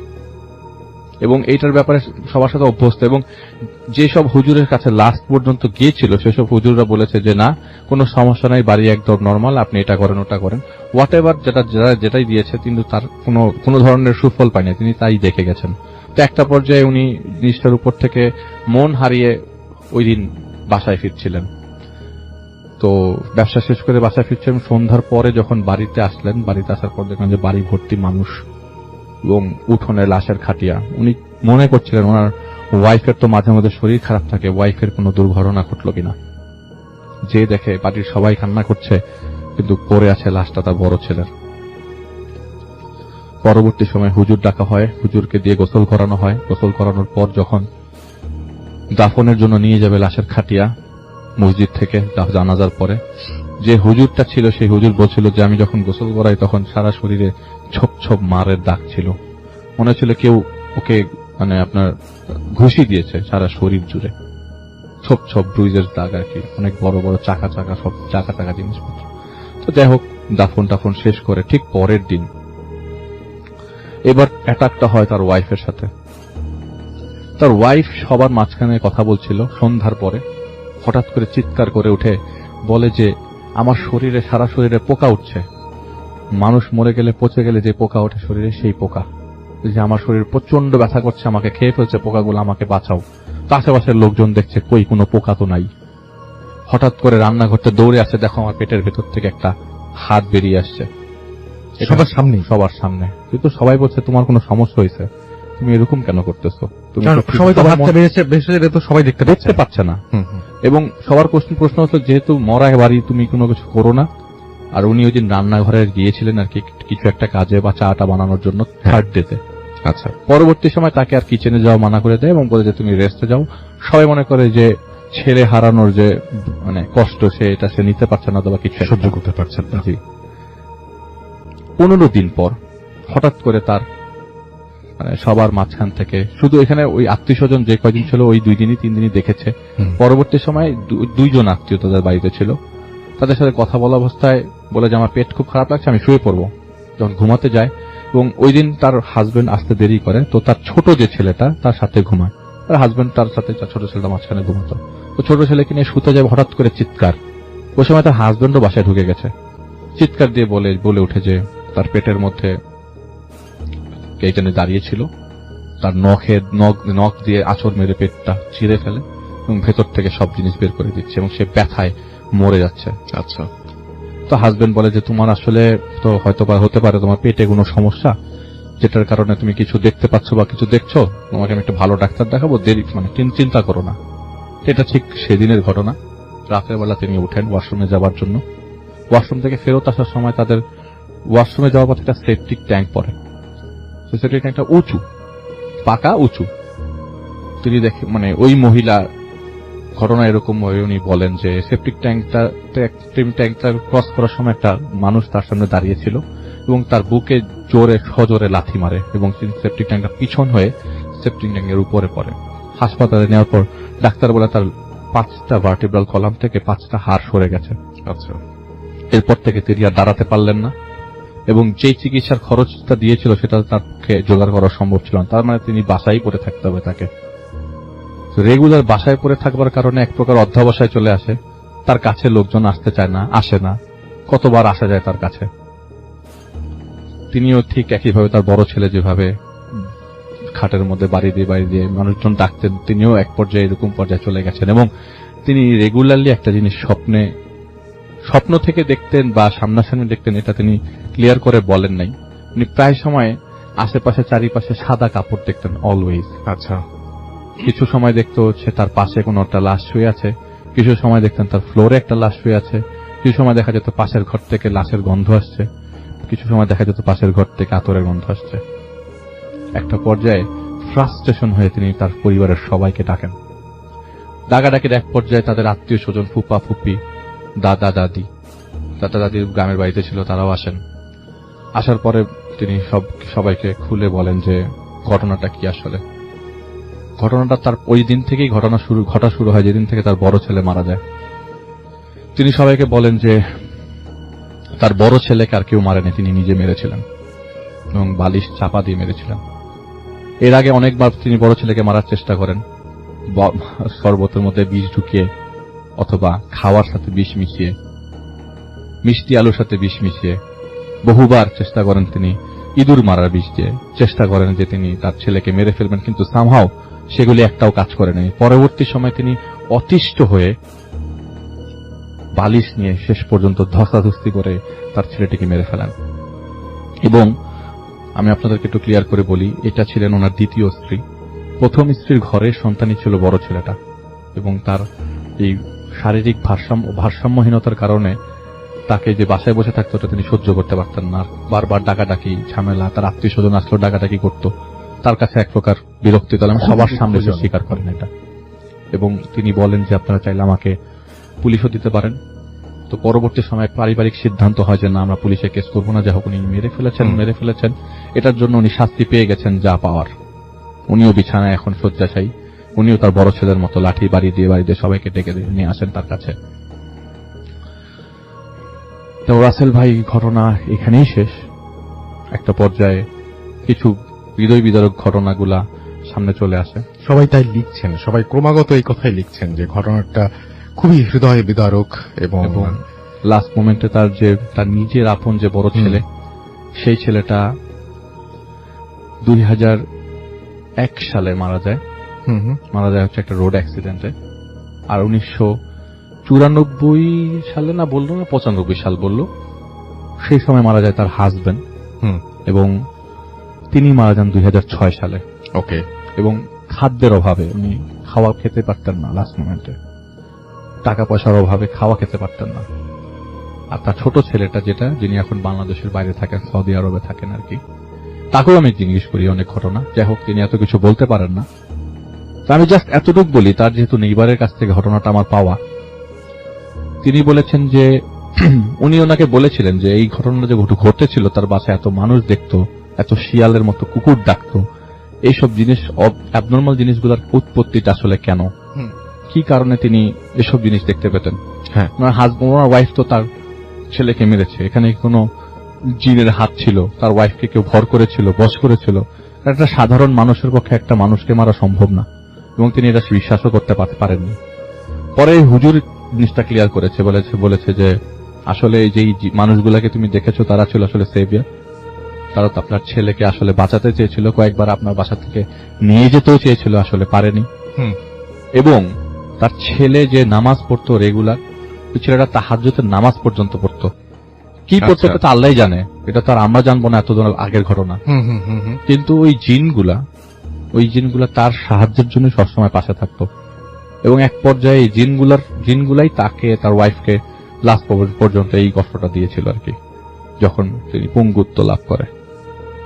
এবং জিনগুলাই মারতে দেয় নাই তার ছেলেকে কয়েকবার অ্যাটেম্পটে, কিন্তু লাস্ট মোমেন্টে তো যেটা হয় আর কি, আর না পেরে যেটা অ্যাটেম্পট নিয়ে শেষ পর্যন্ত মাথা খারাপ হয়ে যায়। কোনো মানুষকে মানুষ মার্ডার করতে গেলে মাথা ঠিক থাকে না। পরবর্তী সময়ে তো ভাইয়া ঘটনার শেষ মুহূর্তে আসলে সবাই মারা গেছে, খালি বেঁচে আছে ওই ছোট ছেলেটাই। কালের পরিক্রমে সবাই মারা গেছে, সবার নর্মাল ডেথই ছিল, খালি এই যেই মহিলাটা খুন করেছিল তার ছেলেকে, তিনি মারা গেছেন খাদ্যের অভাবে। আচ্ছা, প্রপারলি খেতে পারছিলেন না লাস্টে। এটাই ছিল ঘটনা। আসলে থ্যাংক ইউ সো মাচ, ঘটনার জন্য অনেক ধন্যবাদ। আমরা আবারও ফিরে আসবো ডক্টর আলিফের কাছে, ঘটনা শেয়ার করছি আপনাদের সাথে। প্রিয়বাস্তব ভাই, আসসালামু আলাইকুম। কেমন আছেন সেটা আর জানতে চাইলাম না, কারণ মহান আল্লাহ আপনাকে সব সময় ভালো রাখেন। আমি ভূত এফএমের একজন ফ্যান ও নিয়মিত শ্রোতা। আমি সবসময় ভূত এফএমের সাথে আছি, আর আগামীতেও থাকতে চাই। আমি কখন ভূত এফএমে কখনো কোনো ঘটনা পাঠাই দেন, এটাই আমার প্রথম ঘটনা। আমি লিখবো ভাবি, তবে সময় হয় না। আজ লিখলাম। আমার পক্ষে স্টুডিওতে যাওয়া সম্ভব নয়, তাই লিখে পাঠালাম। আমি রুবেল আহমেদ, আমার নাটোর জেলা অন্তর্গত লালপুর উপজেলায় বাড়ি, পদ্মা নদীর পাশের কোনো এক গ্রামে বাস করি। আমি বর্তমান মাস্টার্সে পড়াশোনা করছি। আমি যে ঘটনাটি লিখলাম সেটা আমার সাথেও আমার এলাকার 4 জনের সাথে ঘটে যাওয়া একটি ঘটনা। ঘটনাটি কতটা ভয়ের আমি জানি না, তবে সেদিনের কথাটি মনে হলে আজও আমার শরীরের লোম দাঁড়িয়ে যায়। আমি জানি না আপনাদের কতটুকু বিশ্বাস হবে, তবে বিশ্বাস করা বা না করাটা আপনার ব্যাপার। ঘটনাটি 100% সত্যি। পদ্মা নদীর চর এলাকাতে ঘটে যাওয়া একটি ঘটনা। 2018 সালের অক্টোবর মাসের 2 তারিখের ঘটনা। অক্টোবর মাসে আমাদের পদ্মা নদীতে অন্য সময়ের তুলনায় বেশি পানি থাকে, কারণ জুলাই মাস থেকে বন্যা শুরু হয়। এ সময় পদ্মা নিজের রূপে জেগে ওঠে, পানিতে ভরে যায় পুরো নদী। চারিদিকে শুধু পানি আর পানি। আমাদের নদী পার হওয়ার একটি বিশাল চর। প্রায় 80 বছর আগে এই চরটি জেগেছে নদীর মাঝে। এই চরটি যতদূর চোখ যায় শুধু মাঠ আর মাঠ।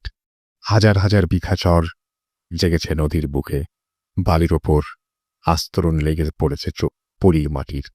এখানে চাষাবাদ হয় আখ, চারিদিকে আখ আর আখ, পেয়ারা বাগান ও বিভিন্ন বনজ গাছ, চারিদিকে ঝোপঝাড়। এরপর আবার নদী। নদীর মাঝে যেন একটা দ্বীপ। আর ঘটনাটি এখানকার।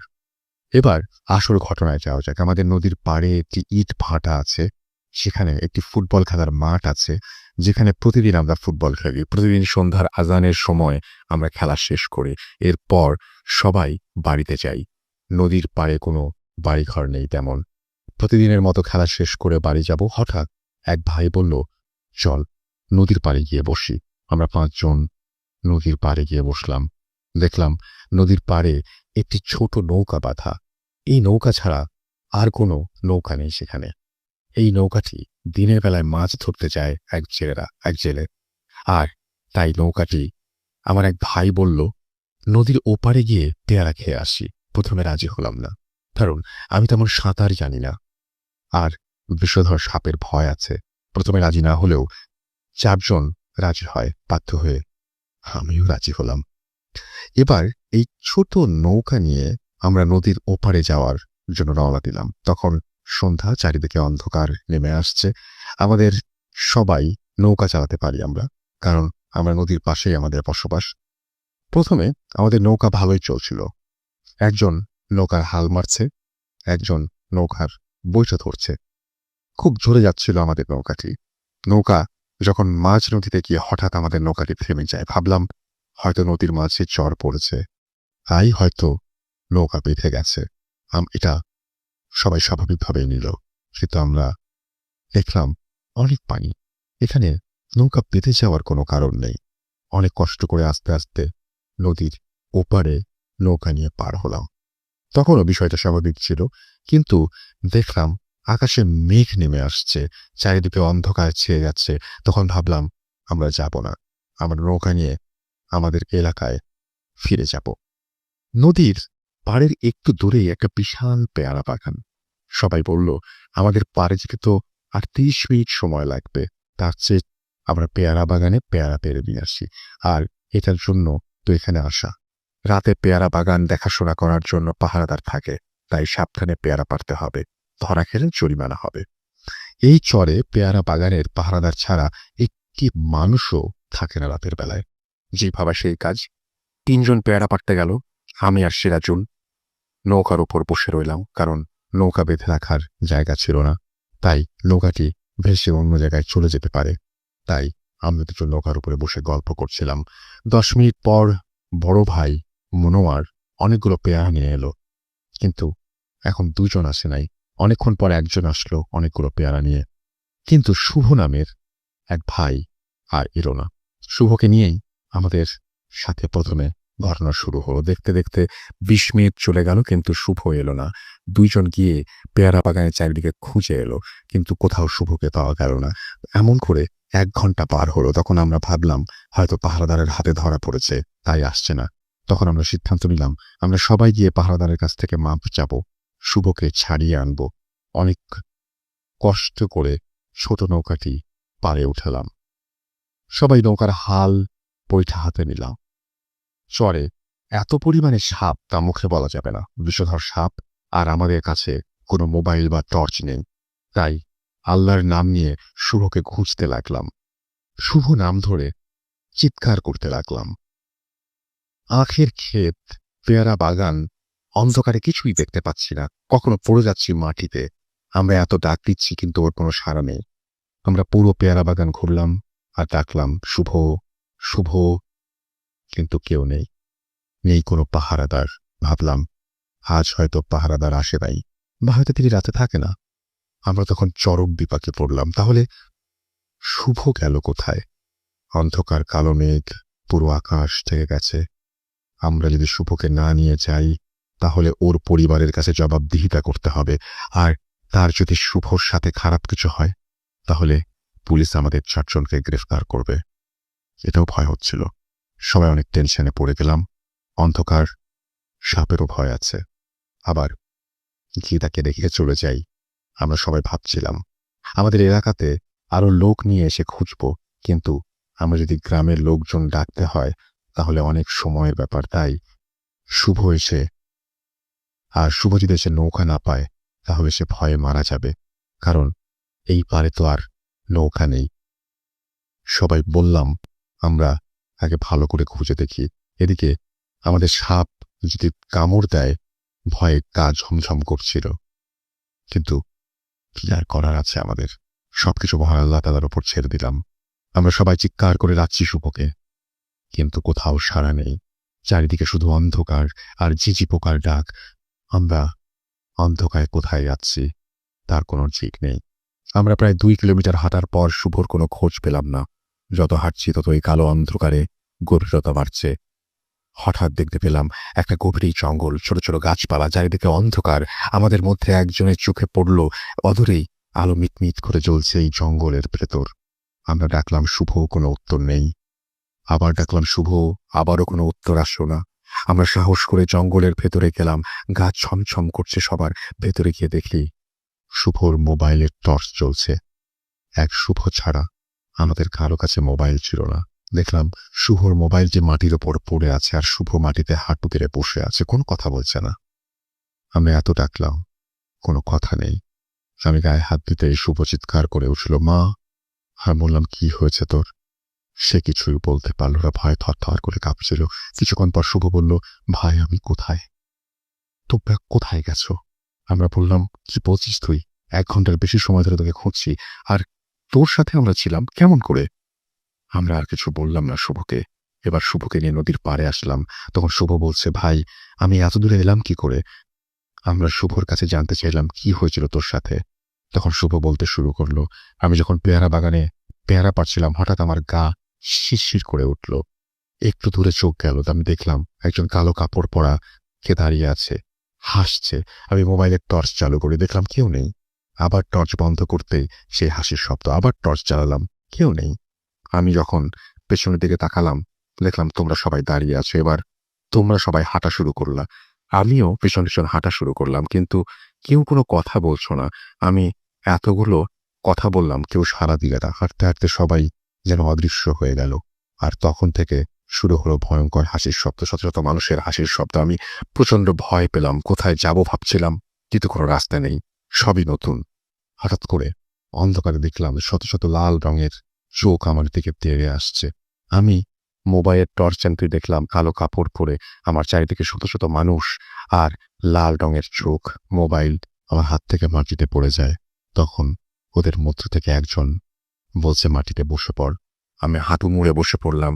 তখন চারিদিকে বড় বড় সাইজের বিড়াল ডাকছে, শত শত কুকুরের ডাক শুনতে পাচ্ছি, মানুষের কান্না, আর বলছে দাঁড়িয়ে যা।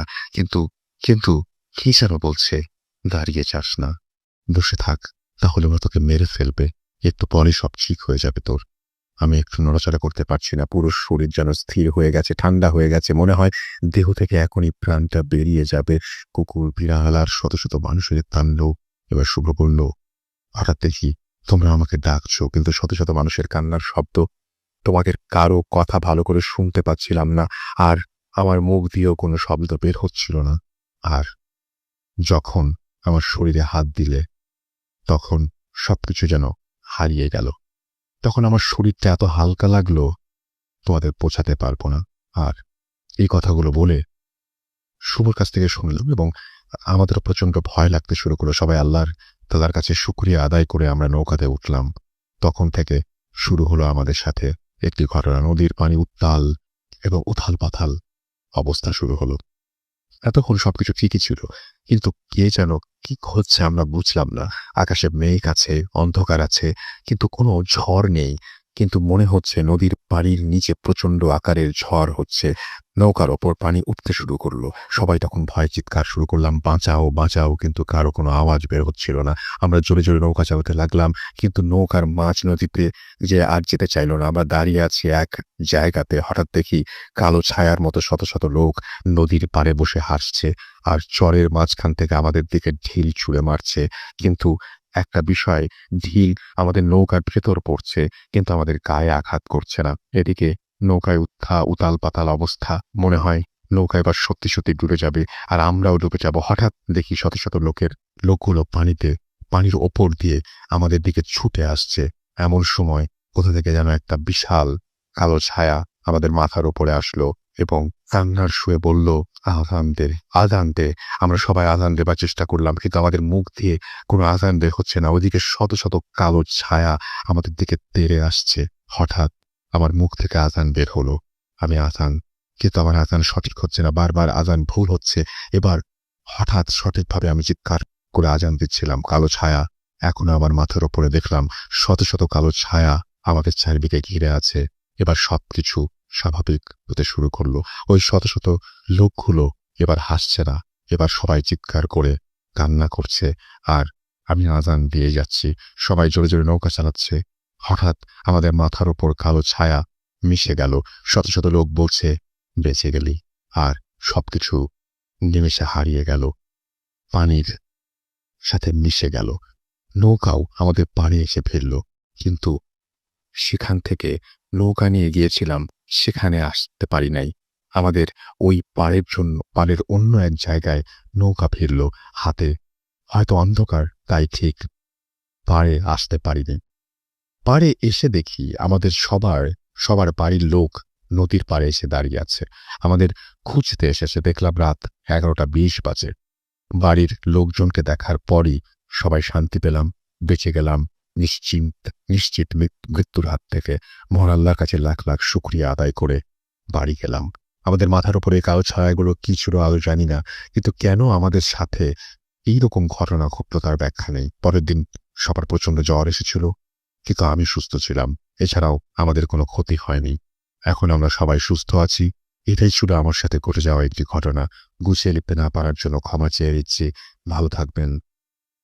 তো এই জিনিসটাই, এই ঘটনাটাই আমরা পড়লাম এবং ঘটনাটা খুবই অদ্ভুত, এবং ঘটনাটা কতটা বিশ্বাসযোগ্য আমি জানি না। আমাকে বিশ্বাস হয়েছে কি বিশ্বাস হয়নি সেই প্রশ্নতেও আমি যাচ্ছি না। এটা পুরোপুরি আপনাদের উপর ছেড়ে দিলাম, কারণ এই বিশ্বাস করা বা না করাটা কমপ্লিটলি আপনার ব্যাপার। এবং এখন কোনো কথা হবে না, সরাসরি চলে যাবো আরেকটি ঘটনায়। এই বছরের 30 অগস্ট বাবু ভাই, আমাদের আহমেদ বাবু ভাই এই ঘটনাটি শেয়ার করেছিলেন। চলে যাচ্ছি তার সেই ঘটনায়। চলুন শুনে আসছি। ওকে রাসেল ভাই, এই কাহিনীটা শুরু করছি। এটা হচ্ছে একটা নিউলি ডেভেলপড একটা বিল্ডিং নিয়ে। এটা হচ্ছে ঢাকার উত্তরার কাছাকাছি একটা জায়গায় একটা বিল্ডিং ওখানে তৈরি হয়। It's like kind of a city, নাম বলা যাবে না। যাই হোক, ওখানে যখন নাকি বিল্ডিংগুলো তৈরি হয় তখন আমার পরিচিত আর কি, আমার একটি স্টুডেন্ট, ওরা ওখানে আর কি আপনার অ্যাপার্টমেন্ট কিনে। তো যখন জায়গাটা ডেভেলপ হচ্ছে তখন ওরা দেখতে গিয়েছিল জায়গাটা বেশ ওয়েল অ্যাকচুয়ালি ফ্যাসিলিটেড জায়গা, সবকিছুই আছে এবং সব খুব সুন্দর আর কি। তো তো ওরা যেখানে বিল্ডিংটা কিনে সেটা বেশ ইসের লাইক লাস্টের দিকে আর কি বিল্ডিংটা পড়ে, এবং ওই বিল্ডিংটার তখনও ওই ব্লকগুলো আর কি যেখানে কাজ হচ্ছে সেটা পুরো কমপ্লিট হয় নাই আর কি। তো যাই হোক, ওর বাবা কথা বলার কারণে, এই কমপ্লেক্সের ওদের সাথে কথা বলার কারণে ওদের বিল্ডিংটার মধ্যে যদিও লাইক সবগুলো অ্যাপার্টমেন্টের কাজ শেষ হয় নাই, লাইক নিচের দিকে মাত্র কয়েকটা অ্যাপার্টমেন্ট কমপ্লিট হয়েছে। ওদের 8 তলা না 9 তলায় জানি এরকম, আমি ফরগেট, পুরোপুরি আমি ডেলি মনে করতে পারছি না পুরোটা।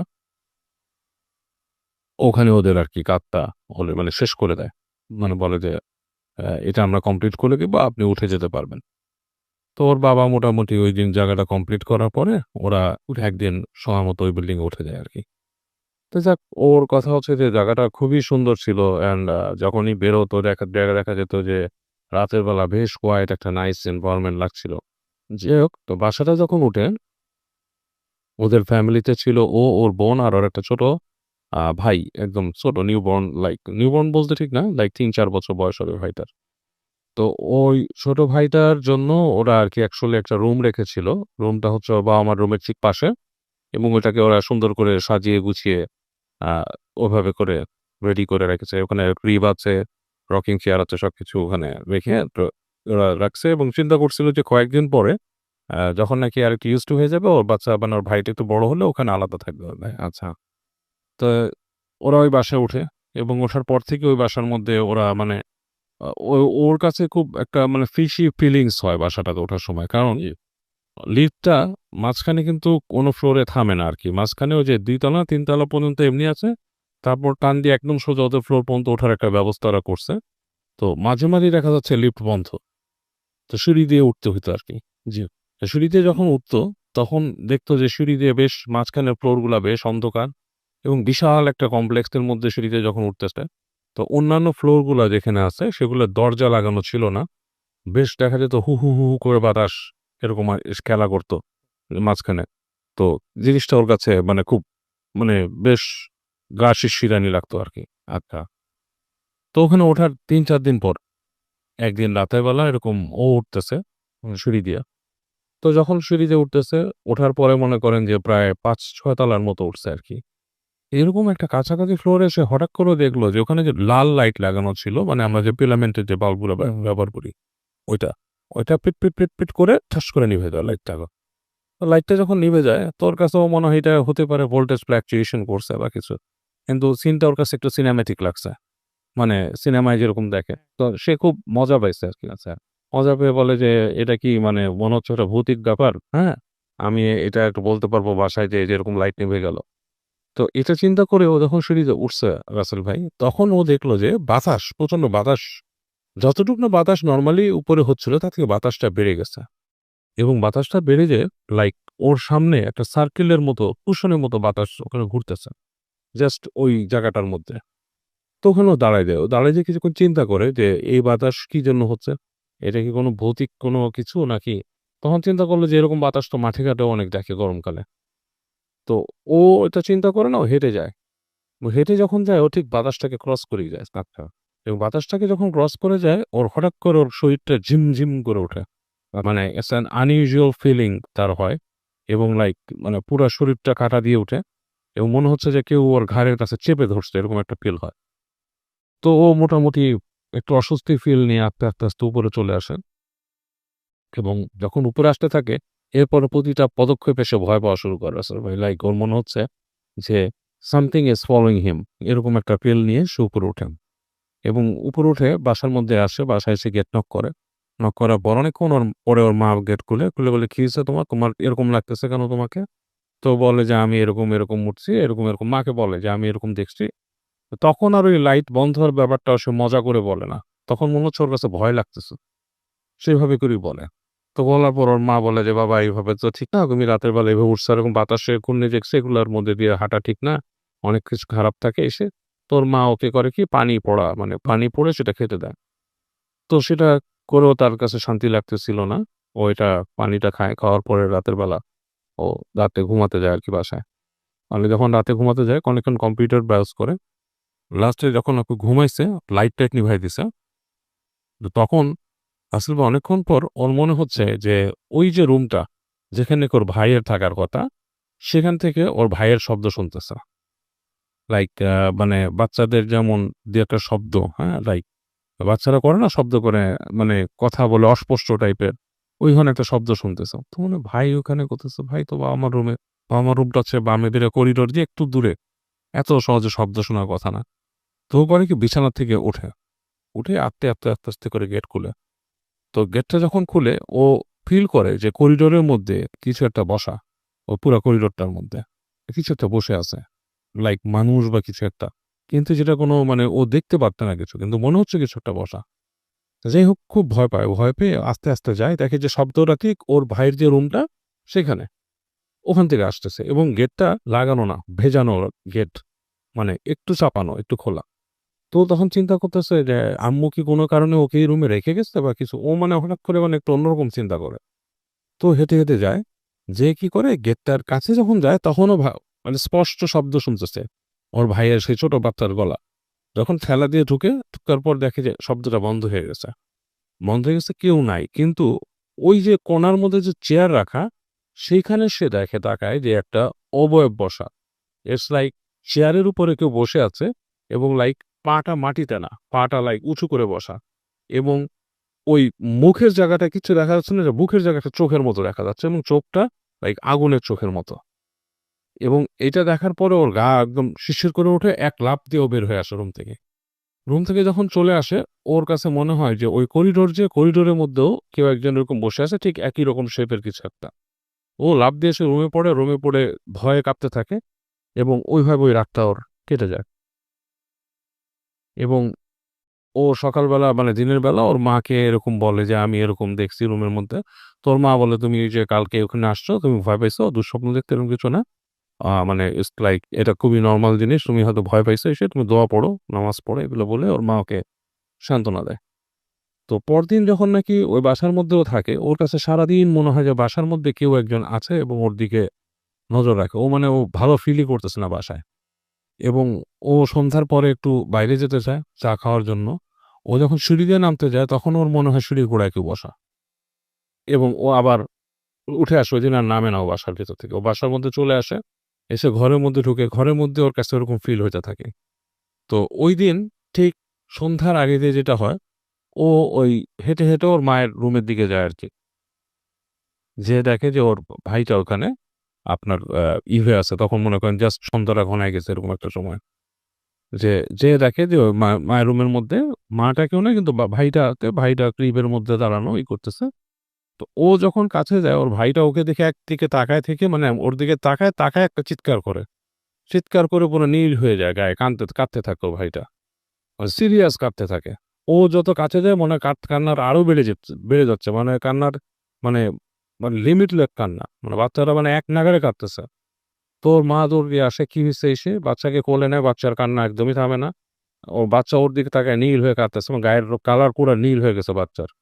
তো ওর মা যেটা করে, ও তাড়াতাড়ি সরায়, ওর বাবা আসে, খবর দেয়, বাচ্চাকে শান্ত করার চেষ্টা করে, বাচ্চা থামতেছে না। সিরিয়াস অবস্থা। ওরা মনে করে ওর হাসপাতালে নিয়ে যাবে। তো এরকম করে ওই ভাইকে ওরা হাসপাতালে নিয়ে যায় ওর মাটা।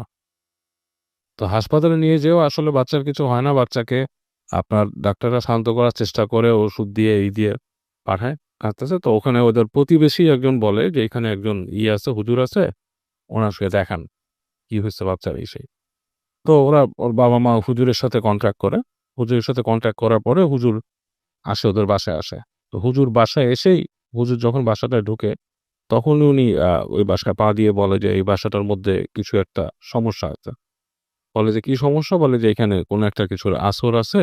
আপনারা আ একটু থাকেন।" এবং এই বাসাটার মধ্যে এগুলা তো আসলে বাসাগুলা তৈরি হইছে খুব জায়গার মধ্যে, মানে ব্যারেন টাইপের ছিল এই জায়গাগুলা। হ্যাঁ? তো এখানে অনেক কিছুই থাকে এবং বাসার ফ্ল্যাটেও এখানে আশেপাশে কেউ থাকে না। আপনাদের বাড়িটা বন্ধ দিতে হবে। বাচ্চাটাকে দেখি। তো বাচ্চাটার কাছে হুজুরটা যায়। উনি যেয়ে দোয়া পড়ে।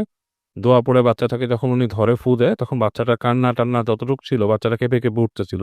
এটা থেমে যায় আরকি। তখন উনি একটা দোয়া পড়ে বাচ্চাকে ফু দেয় এবং ওই যে কায়তন-টায়তন পড়ে দেয়, ঝেড়ে দেয়। এবং ওই হুজুর কি করে, ওই বাসাটাকে আপনার বন্ধ করে দেয়।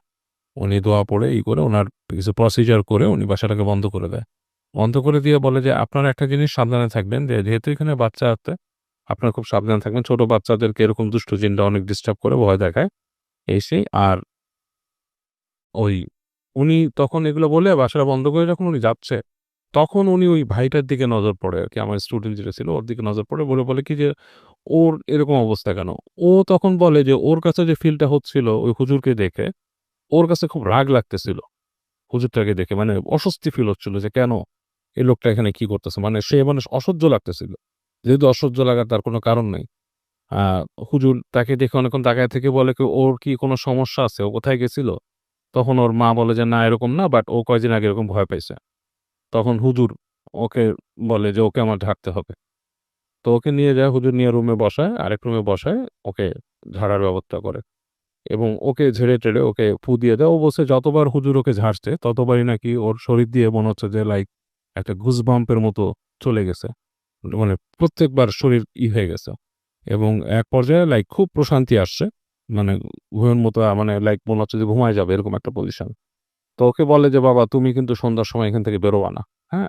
আর ওর ওর মাকে বলে দেয় যে আপনারা এই বাসাটায় আছেন, এখানে আসলে বিল্ডিংটা ওভাবে বাঁধা হয়নি, আপনাদের এই ফ্লোরটাকে আমি বন্ধ করে দিছি, দোয়া পড়ে করে দিছি, কিন্তু কখনো ওই এখানে এরকম খোলা রাখবেন না, সন্ধ্যার সময় দরজা জানলা বন্ধ করে দিবেন।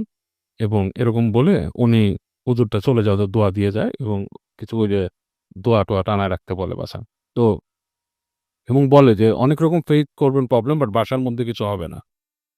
তো আমার স্টুডেন্ট বলতো যে ওর যেটা দেখতো, তারপরেও রাসেল ভাই দেখতো কি যে মাঝে মাঝে ওদের বাসার যে জানালা আছে না, ওর যে বাসার যে জানালাটা, ওই জানালাটার মধ্যে নক হতো, top top top top top top করে নক করতো রাতের বেলা।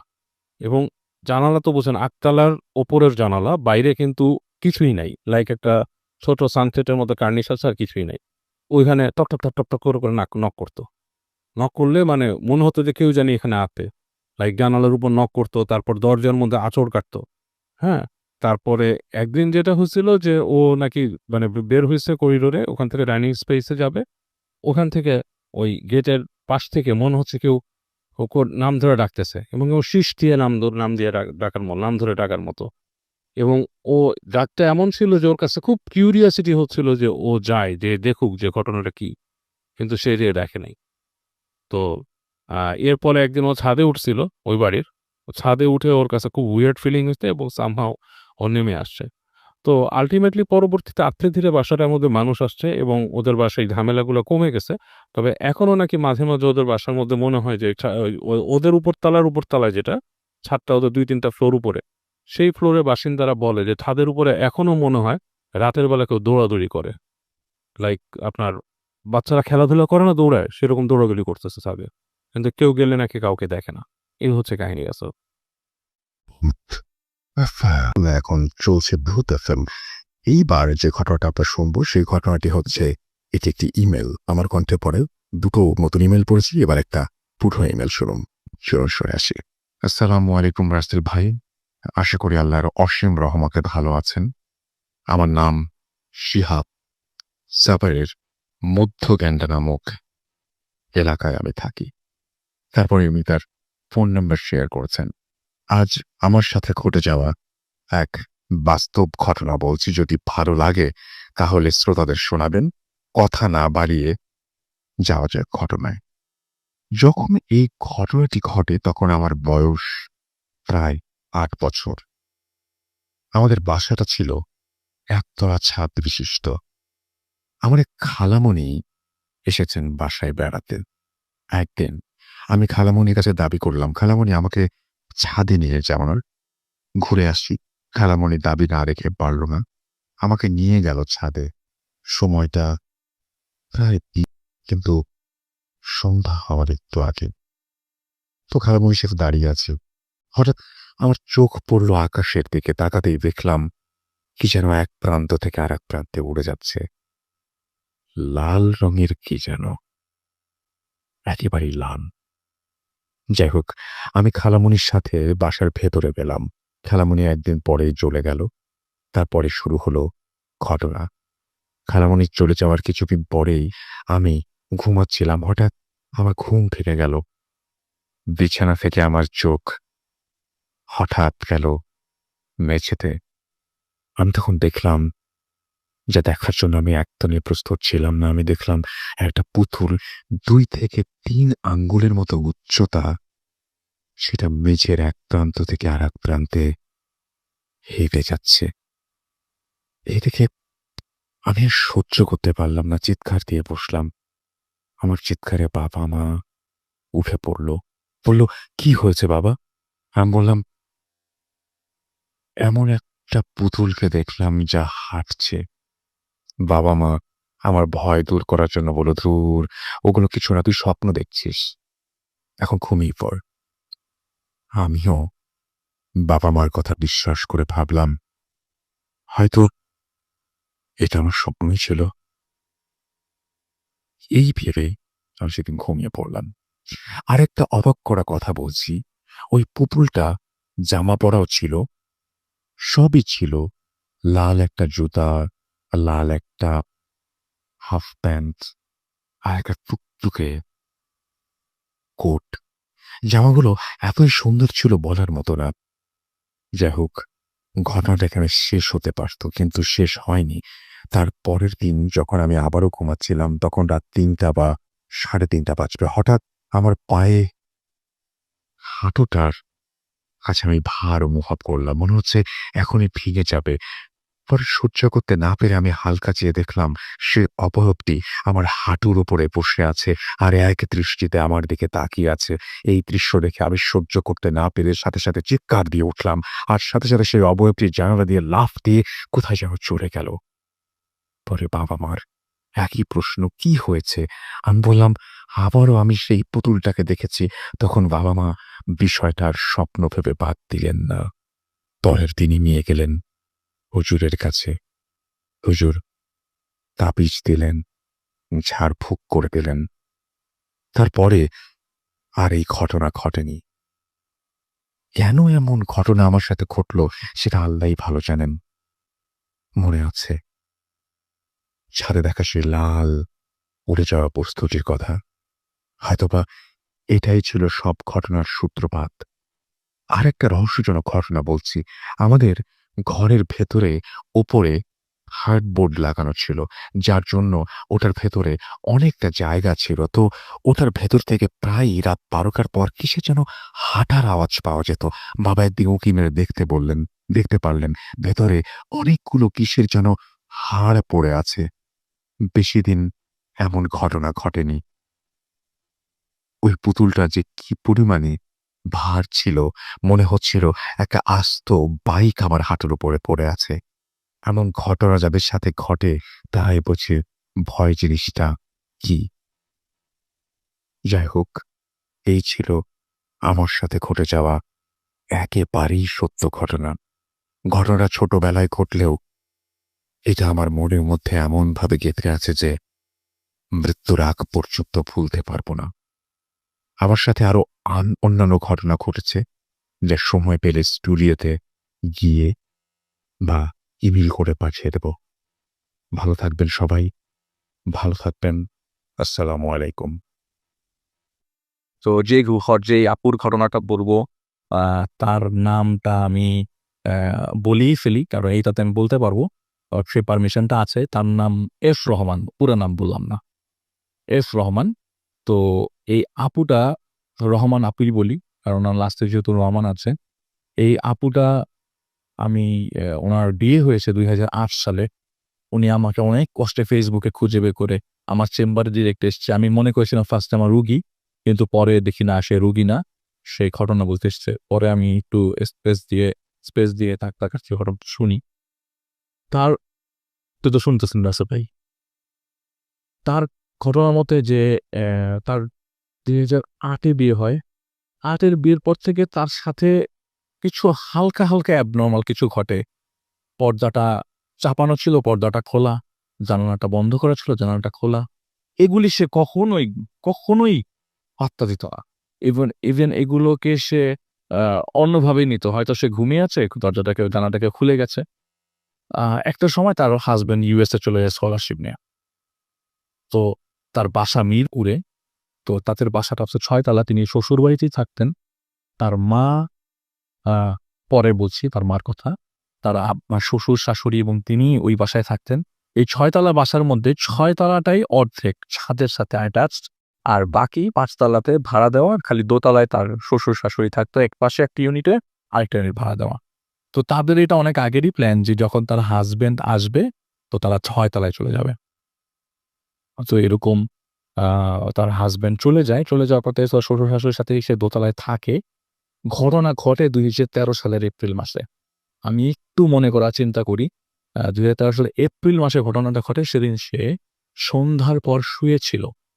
শোবা অবস্থায় ওই রুমের দরজা, সে তার শ্বশুর শাশুড়ি থাকে, তার শ্বশুর অন্য রুমে ছিল। তো শুয়ে থাকা অবস্থায় সে মানে ঘুমন্ত অবস্থায় তার ঘুমটা ভাঙে এরকম যে তার খাটটাকে জানি দোলনার মতো দোলাচ্ছে। এই দোলনাটা খুব নর্মাল দোলনা না, মনে হয় যে মানে ওই যে আপনার শিশু পার্কে যেসব উপর থেকে ছেড়ে দেয়, এরকম টাইপের যে এরকম টাইপের যে এক পাশ থেকে এক পাশে চলে যাচ্ছে। তার কাছে মনে হতে থাকে যে না এইটা হয়তো কোনো আমার ঘুমের মধ্যে অনেকের মাথা ঘোরায়, মনে হয় যে হাতটা ঘুরতেছে, নড়তেছে। এটা সাথে চোখ খোলার পর পচা গন্ধ, রাসেল ভাই, পচা গন্ধ, বিকট পচা গন্ধ। চোখ খোলার পর তিনি দেখেন লাইট রুমে জ্বালানো, তার খাটের সামনে একটা মহিলা বসে আছে।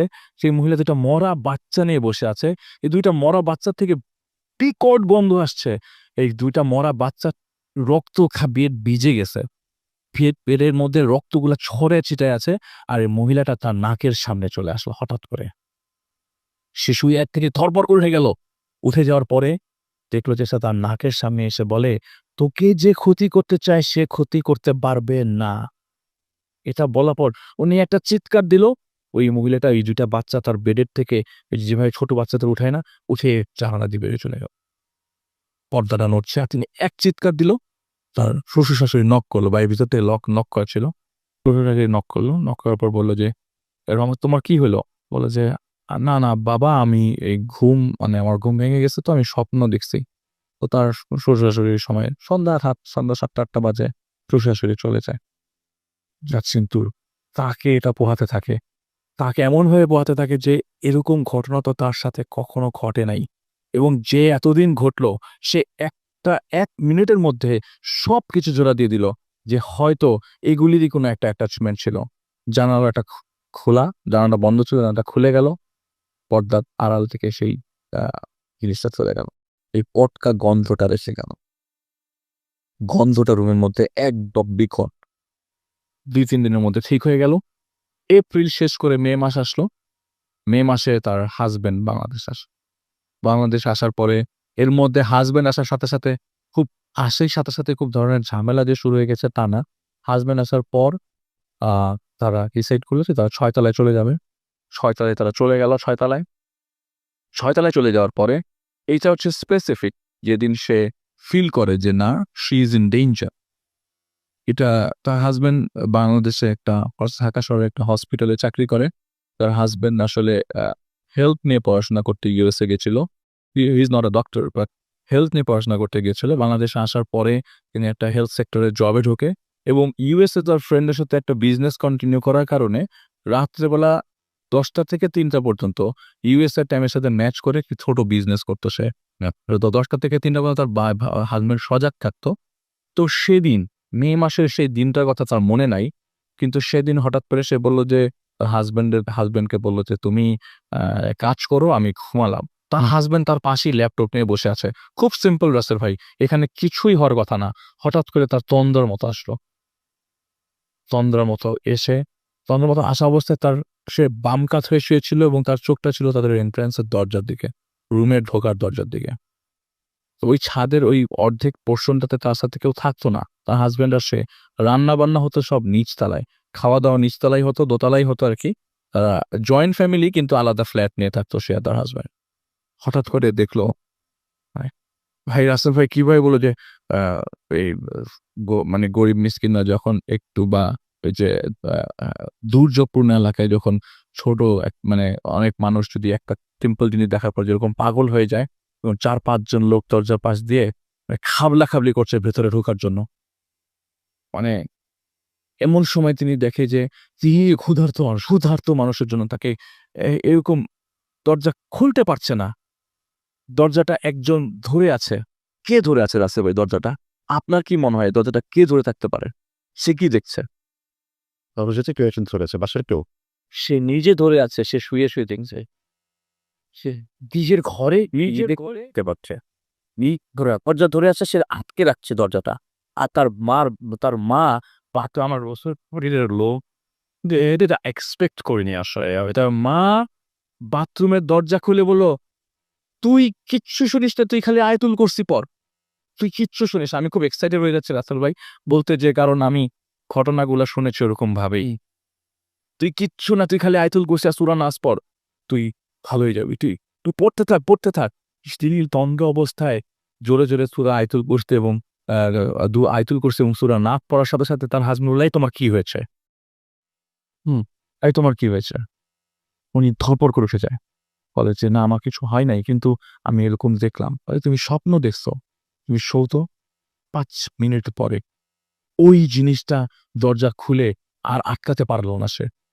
আমি চোখ বন্ধ করলাম, ওই লোকটা, যে লোকটা ঢোকার জন্য সবচেয়ে বেশি, মানে 4-5 জন ছিল, সবচেয়ে বেশি যে ঢুকতে চেয়েছে সে হঠাৎ করে এসে আমার গলা ধরে চ্যাপ্টার বসলো। আমার গলাটা, আমি আমি গলার মধ্যে হাত ছড়ানোর চেষ্টা করছি, আমার হাজবেন্ড বারবার আমাকে ধাক্কাচ্ছে, কিন্তু আমি কিচ্ছু দেখছি না। বা হাজবেন্ড বলল হয়তো তোমাকে আলাজিব বা ব্লক হয়ে গেছে, যেটা বোবাই ধরলে হয়, তুমি দোয়া পরে ফু দিয়ে ঘুমাও, কিচ্ছু না।